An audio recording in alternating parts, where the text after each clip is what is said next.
Enemies of the mind you got to do battle with in the summer.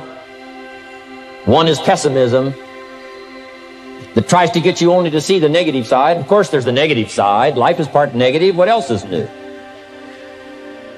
If the glass is half empty, it is half empty. You say, well, I've been only taught to see that it's half full. Well, sure, it's half full, but it's also half empty. I mean, can't you handle that? I mean, that's not too difficult. But here's what pessimism would try to get you to do. Believe that it's only half empty. And when pessimism comes to your mind, you've got to educate pessimism, because pessimism is stupid. Pessimism tries to get you to believe that it's only half empty. You got to say, pessimism, you've never been to school. Too dumb and stupid to know. Of course it's half empty, but it's not only half empty. It's also half full. I'm asking you to be in charge. Be in charge of your own mind. Be in charge of your own destiny. Do battle with your enemy in the summertime. In the summertime, you got to learn to love like a mother, hate like a father, give life like a mother, nourish, take life like a father.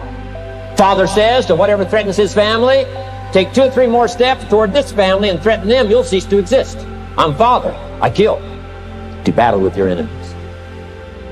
Now, it's also possible to love like a father, hate like a mother. I'm not saying that isn't possible. Nothing more dangerous than an angry mother. Love like a father, hate like a mother, give life like a mother, take life like a father, however you want to arrange it, just so you nourish your values, nourish your family, nourish what's valuable for you, nourish your organization, nourish your distributors, nourish your customers, take care of your responsibilities, feed, nourish. But then I'm also asking you to do battle with your enemies. Take sword to your enemies. Whatever's going to destroy those values, take sword to it. If it's worry, take sword to it. If it's threat, threaten back. You got to be like your bloodstream. Good illustration. Red corpuscles to nourish, like a mother. White corpuscles to fight and kill, like a father. You got to do some negative thinking. Can't just think positive. Thank God for white corpuscles to think negative all day. White corpuscles say, just show me some infection, I'll kill it. Whatever threatens this body and its future gets threatened. Whatever's got to kill this body gets killed. I'm asking you, take sword to your enemies, whether they're on the outside or whether they're on the inside. Protect your family, protect your future, protect your values. Love, nourish, but also do battle with whatever's out there to do battle with you. Take some courage from some of those that have been through the battle. They've given you their stories on this stage. They've been through it. They know what it's all about. Take some courage from that. And in the summer, do battle. And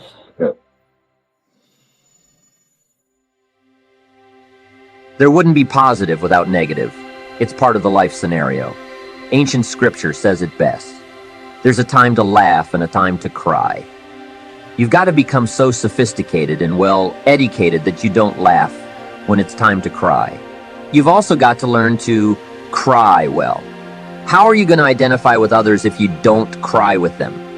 The negative side is very important, so don't ignore it.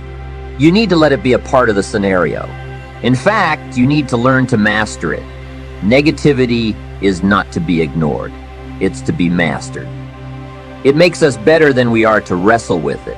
It makes us better than we are to acknowledge and fight tyranny that moves into vulnerable countries, ignorance that moves into your life, procrastination that robs you of your fortune, or poor health. That's the legacy of neglecting your health disciplines. You've got to do battle with the enemies, those outside of you as well as those within. So learn how to handle the negative.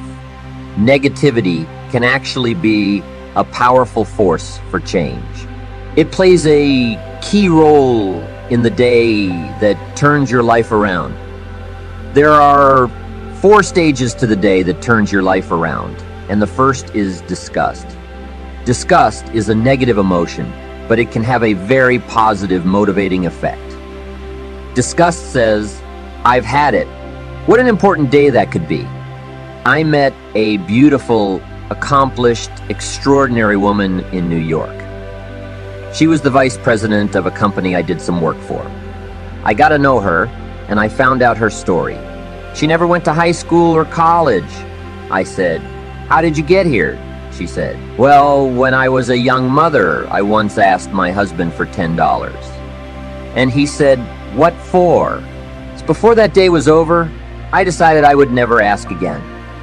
So I started looking for opportunities, taking classes, and putting myself through school. Now I'm a vice president, and I make a lot of money. I kept my promise because I've never, ever had to ask again. That was her life-changing day, the day she said, enough is enough.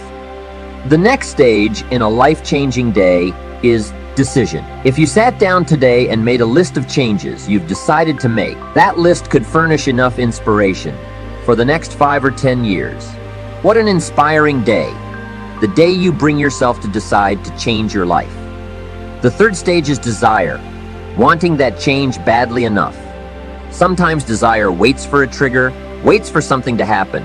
It may be a movie, a seminar, a sermon, a book, a confrontation with an enemy, or a conversation with a friend who finally levels with you. Whatever the experience, it is so valuable. Here's my best advice.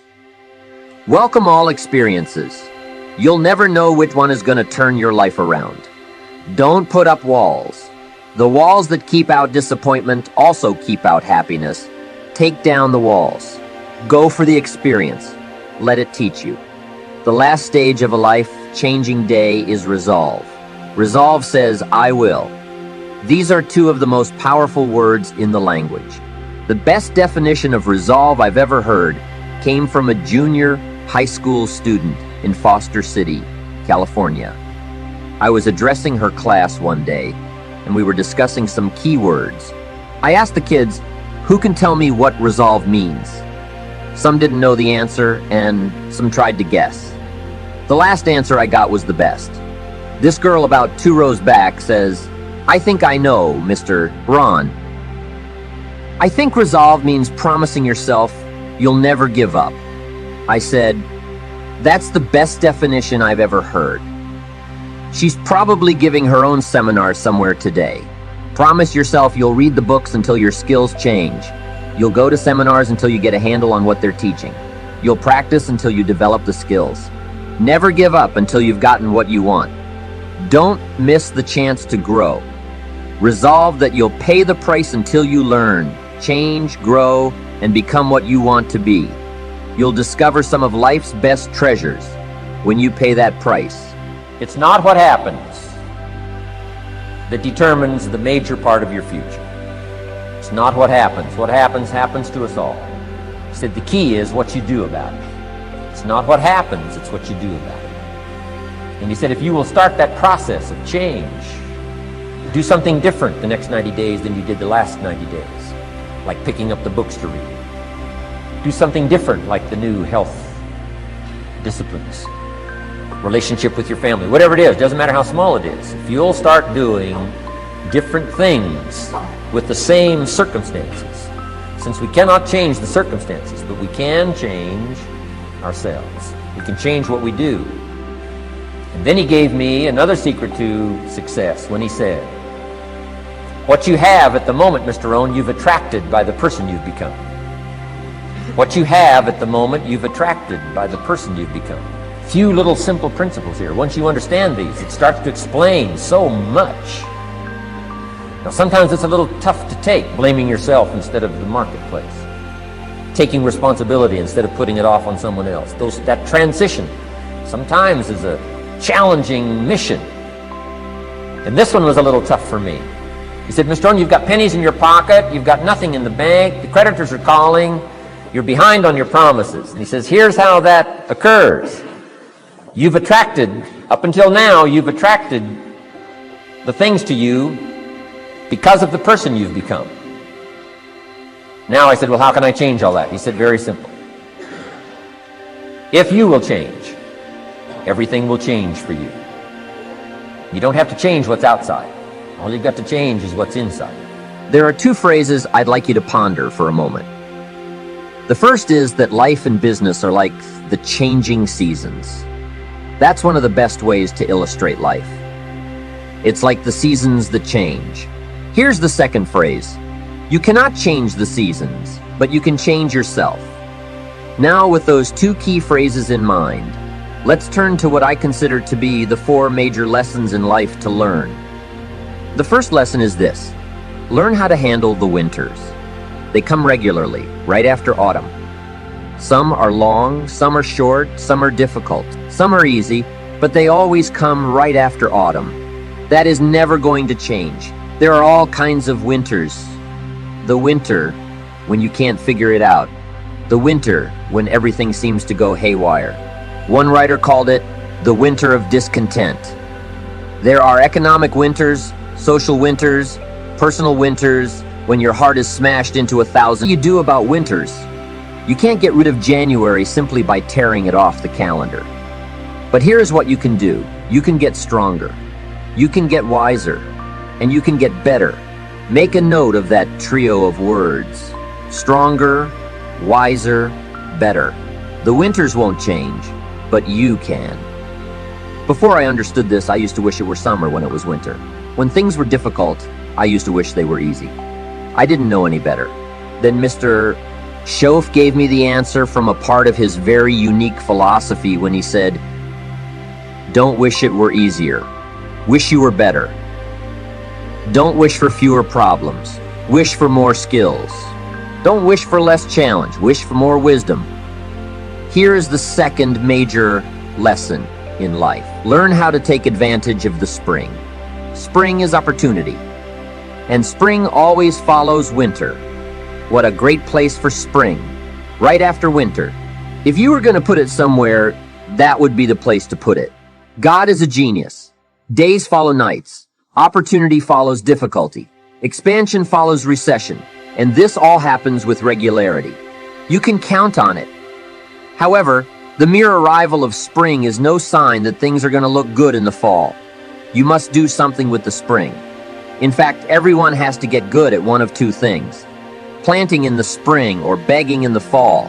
So take advantage of the day, take advantage of the opportunity, and read every book you can get your hands on to learn how to take advantage of the spring. Get busy quickly on your springs, your opportunities. There are just a handful of springs that have been handed to each of us. Life is brief, even at its longest. Whatever you are going to do with your life, get at it. Don't just let the seasons pass by. The third major lesson in life is this: learn how to nourish and protect your crops all summer. Sure enough, as soon as you've planted, the busy bugs and noxious weeds are out to take things over. And here's the next bit of truth: they will take it unless you prevent it. There are two key phrases to consider with the third major lesson. The first is all good will be attacked. Don't press me for a reason. I was not in on some of the early decisions, so I don't know why. I just know that it's true. Let reality be your best beginning. And well and without complaint if you have not. That's being mature. I'm not saying it's easy. I'm saying it's the best way to be. The seasons don't work for you or against you. They just are what they are. They are guaranteed to come every year, bringing both the positive and the negative. So it's up to you to remember the 4 major lessons in life, prepare for them, and make the most of everything they offer. Now I want you to answer this question. What kind of person must I become to achieve all I want? And I'll give you time to write that down now. What kind of person must I become to achieve all I want? Now we've got 2 things working. What you become helps you to achieve, and what you achieve helps you to become. And the more you become, the more you can achieve, and the more you achieve, the more you can become. Who knows which affects the other the most? So now just write this exercise. Start with a few sentences. We won't have time for you to, take a lot of time, but just start with a few sentences. Your concept of the person you think you must become to achieve what you want. This is time for a little truth. Maybe you need to become much wiser than you are at the moment. You need to become stronger. You need to have better health. Maybe you need a little coaching to really become the person I want to become. I'm going to have some coaching. Physical coaching, spiritual coaching, developing skills coaching. To be the influence you want to be, You got to build an incredible reputation. What kind of person must I be to attract all that I want in my life and the people that I want and the opportunities that I want? When you knock on the door and opportunity opens, you must stand there as a very attractive person, or you may not be invited. One of the most mysterious and unique phrases that Jesus ever used. Here's what he said. I stand at the door and knock. And if you opened the door, would you probably invite him in? This extraordinary person.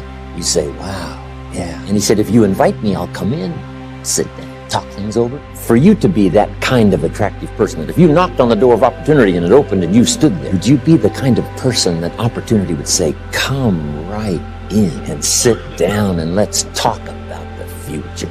What kind of person?